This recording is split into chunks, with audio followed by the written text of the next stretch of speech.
আত্মসমর্পণ কেন করা হয়? গোবিন্দকে ডেকে বলা হয়, হে গোবিন্দ, আমি জগৎ থেকে জন্ম নিয়েছি, তোমাকে তো আমি ভালো করে ডাকতে পারিনি, সংসারের মোহ আসক্তিতে বেঁধে আছি,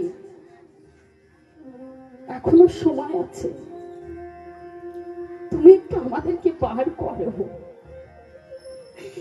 এই সংসারের মাঝে আপনি যখন যখন কোনো বিপত্তিতে পড়বেন, আপনার যত আত্মীয় স্বজন আছে, যত বন্ধু বান্ধব আছে, আপনি খবর দিয়ে দেখেন তো কয়জন আপনার সহযোগ করতে আসে?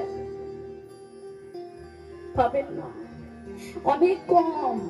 এখন তো ভাই ভাইয়ের সাথ দিচ্ছে না, তাহলে বন্ধু বান্ধব আর কিসের সাথ দিবে?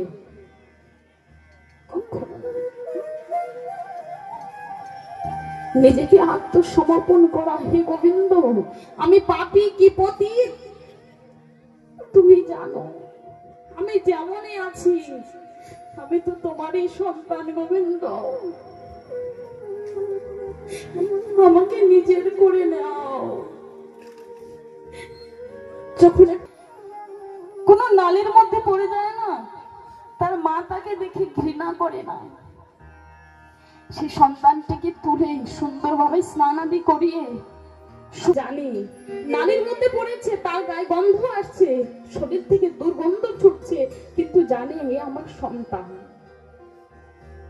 আমি যদি ওকে তুলে না নিই তাহলে আর কে নেবে?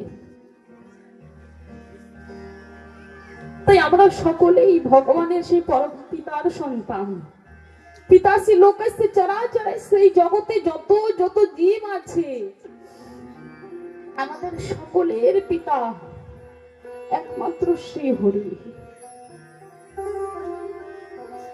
এই যে যেটা দেখছেন না, নারী পুরুষের দেহ, এটা চিন্ময়,